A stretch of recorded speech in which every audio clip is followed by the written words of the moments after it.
You know that feeling, right? You're lying in bed, lights off, everything's quiet, but inside your head, totally different story. Oh, yeah. Thoughts just racing. Exactly. Replaying stuff, worrying about what might happen. It's like this mental hamster wheel you just cannot get off. And you try to just, stop thinking about it. Which almost makes it worse, doesn't it? Totally. Yeah. It's like your brain's got its own, I don't know, late night worry show running. Yeah. And anxiety is the star guest. Every single night, you're going over that email you sent or stressing about a deadline that's like days away still. Or sometimes it's just this vague unease. You can't even pin it down. Exactly. And those thoughts, they feel so incredibly real, so urgent, especially when it's quiet at night. Makes it impossible to actually relax. Sound familiar? I bet if you're listening, you're probably nodding right now. Oh, for sure. You're absolutely not alone in this. Millions, literally millions of people feel that same mental whirlwind. It's a very universal thing, yeah. But when you're right in the middle of it, it feels so isolating, doesn't it? Like you're the only one whose brain decided not to have an off switch. It really does. And, what's interesting is how worry tends to, well, sneak up on us. Sneak up. How so? Well, it might just start as this tiny little concern, right? A little seed. Mm-hmm. But then before you realize it, it's like this huge vine that's just wrapped itself around everything in your head. Wow, yeah. And you feel kind of powerless, like your mind's just driving the bus and you're stuck in the back seat. Yeah, just along for the ride. And it messes with your judgment, too. Simple choices suddenly feel massive. Oh, definitely. You might get snappy with people. Right, or lose focus at work. Or just feel completely exhausted from it all. That constant mental drain, and our brains are so good at painting these really vivid worst-case scenarios, aren't they? Tell me about it. We get completely tangled up in these, like, imagined futures. It's hard to just be here. But here's maybe a different way to look at it. Worrying. It isn't just who you are. It's more like a habit, wouldn't you say? That's a great way to put it. Yes, a habit, a pattern of thinking that we've learned. And practiced a lot. Yeah, reinforced over time. And the good news about habits... They can be changed. We actually have some say in this. Exactly. We can choose to respond differently to those anxious thoughts, challenge them, build new, healthier ways of thinking. So we're not just stuck in this worry loop forever. Not at all. There are really practical, pretty straightforward things you can do. Techniques to, like, dial down that mental noise and get some calm back. Yeah, okay, I like the sound of that. And that's what we want to dive into today. Simple, effective strategies to help you step out of that worry habit. Find a bit more peace, feel more in control. Excellent, let's do it. Okay, so first off, here's something really fascinating. Your body's initial physical reaction to worry, to fear, even to excitement. It's surprisingly similar. Really? Like physiologically? Yeah. Think about it. Those butterflies you get before you have to speak in public. Yes. Or that feeling when you're waiting for big news. Or just, anxious about some challenge coming up. Your nervous system often fires off the same kind of signals. Sweaty palms, heart pounding. Okay, yeah, I see that. It's really your brain that steps in and interprets those signals. It asks, based on the situation, okay, is this a threat? Or maybe, is this an opportunity? Huh. So the actual physical feeling might be almost identical. Pretty much. That's wild. Right. So it's like our body just rings a general alarm bell. Something's up. Mm. And then our mind decides if it's code red or, I don't know, party time. Huh. Kinda, yeah. That racing heart could be dread, or it could just be anticipation. Yeah. Your body's constantly scanning, trying to keep you safe. It's all thanks to this ancient, really powerful system designed for, actual survival. Against real dangers. Right. So when your brain thinks there's a threat, could be a real physical one or something more modern, like a stressful work thing, it triggers hormones. Right. Adrenaline, cortisol. The stress hormone. Exactly. Adrenaline gives you that instant burst of energy. Cortisol keeps you on high alert for longer. It's all about getting your body ready to either fight the danger or run away fast. And that's the classic fight or flight response we always hear about. That's the one. Muscles tense up, you breathe faster. The whole system is primed for action. It's pretty amazing when you think about how it protected us from, like, a saber-toothed tiger. It is amazing. But the challenge now in our modern world... Is that the saber-toothed tiger might just be an email from your boss? Exactly. Or social media overload. Or worrying about bills. Things that aren't life-threatening, but our bodies can react like they are. So our ancient wiring hasn't quite caught up with 21st century stress. That's a really key point. Your body might react to a tough deadline or, say, an argument with a friend almost the same way it would react to a genuine physical danger. Okay, so just understanding that biology, how the body reacts to stress, that seems like a helpful first step. It really can be. Next time you feel that anxiety starting to bubble up, try to remember, okay, Yeah. this is my body's old alarm system just doing its job, even if the danger isn't really life or death right now. Right. It helps to kind of normalize the physical feeling a bit, maybe? I think so. It takes away some of the scariness of the physical sensations themselves. Okay, so we know our bodies react strongly, sometimes maybe too strongly for the situation, Yeah. but can we consciously step in, like dial down that alarm? Because, let's be honest, just telling yourself, calm down, Yeah, that rarely works, does it? not for me. It's like yelling at a smoke detector that's going off when you just burned toast. Huh. Good analogy. And you've hit on something crucial there.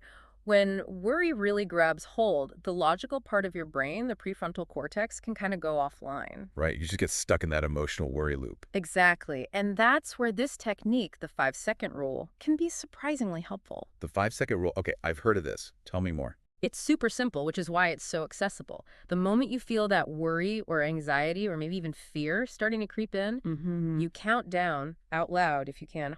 5, 4, 3, 2, 1. Counting down. Okay. Why does that help? That simple act of counting actually forces your prefrontal cortex, the thinking, rational, decision-making part of your brain, to engage. So it interrupts the emotional spiral. Precisely.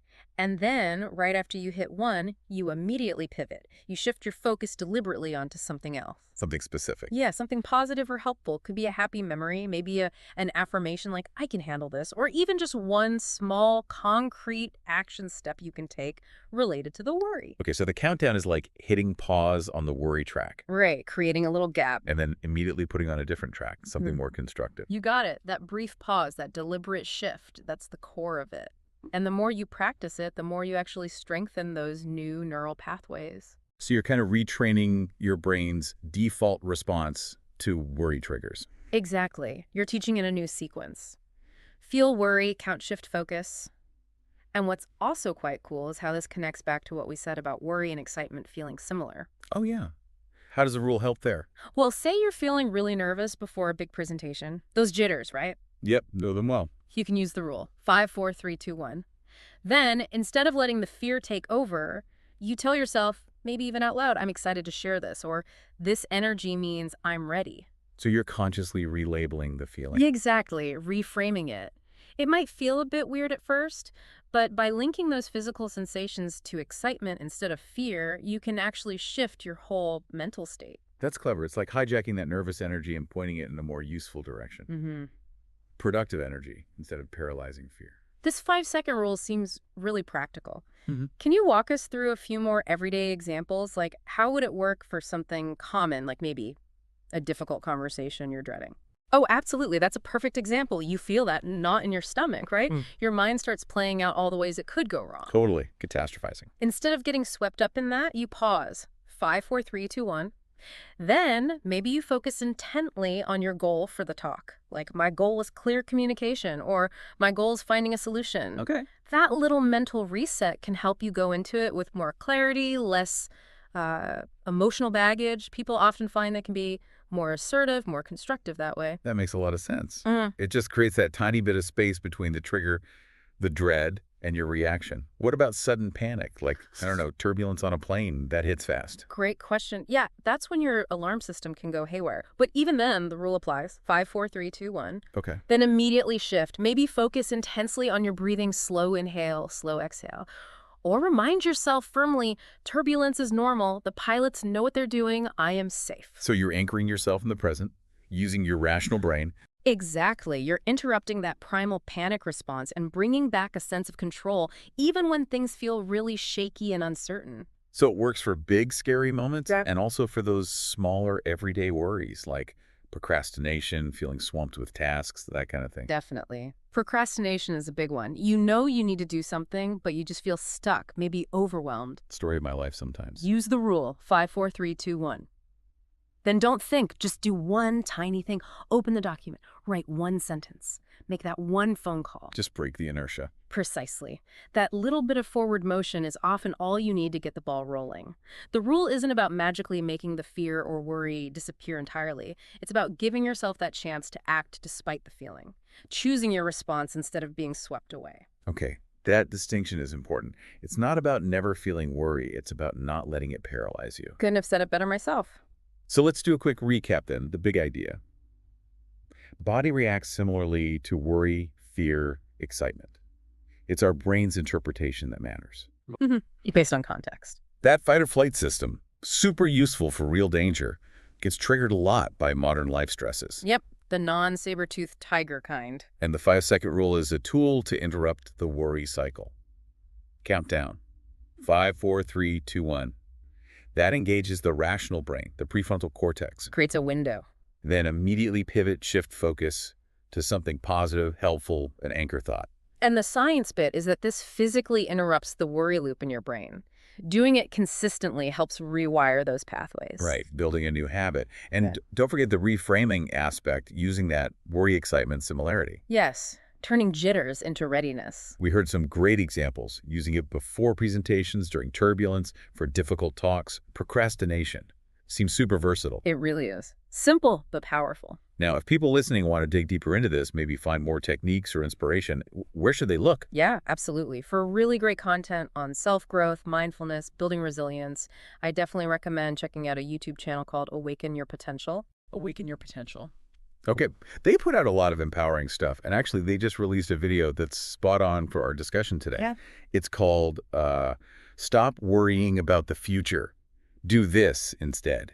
Sounds perfect. It really is. It offers a very practical, step-by-step guide to get out of that anxiety and overthinking loop, find more peace. The video description even outlines key things you'll discover. Oh, yeah. Like what? Like understanding what your worry signals really mean, why just telling yourself, relax, doesn't cut it. We covered that. Exactly. Yeah. And it talks about how this 5-second method can flip anxiety into focus, how to train your brain to stop the overthinking, and it gives real-life examples of rewiring for calm.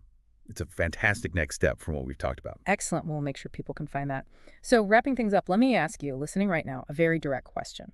Do you worry about your future? Simple, yes or no. If you just thought, yes, even a little bit, we really, really encourage you. Try this 5-second rule. Give it a shot. It costs nothing to try. Exactly. It's so simple. But it could genuinely make a difference in how you handle those thoughts, those feelings, how you navigate your life. Don't just listen and forget. Right. Take action. Like right now or the very next time you catch yourself spinning in that worry cycle. Remember, 5, 4, 3, 2, 1. Then move your focus forward. Just try it today. See what happens. You might be surprised how quickly your mindset starts to shift. Even just a little. Your future self will thank you for it. Absolutely. Your future self will definitely thank you.